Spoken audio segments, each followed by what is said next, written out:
Wasujudu sahwi sunna. Kwanza tujue hukumu. Sijidati sahwi ni sunna, afu ndo angeleta haya maelezo. Asa shekhe maelezo hukumu ya sijida yenyewe kaileta wapi? Kaileta mwisho.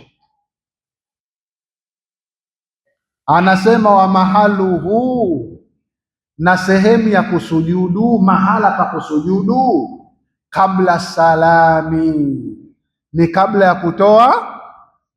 Haya ndo madhehebu ya Imam Shafi. Iwe umezidisha kwenye swala au umepunguza, mahali pa sijidati sahwi ni kabla ya kutoa nini? Kabla ya kutoa sala. Mmemsikiliza shekhe hapa jana, Shekhe Daktari Al-Bureki.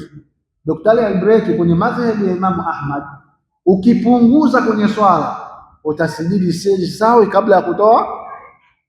Ukiongeza kwenye swala utasijidi sijida sahwi baada ya kutoa. Lakini madhehebu ya Imam Shafi zote zinafanyika kabla hujatoa nini? Kabla hujatoa salamu. Na ili usijidi sijidati sahwi kwenye madhehebu ya Imam Shafi lazima ukae. Lazima ufanye nini? Ukae.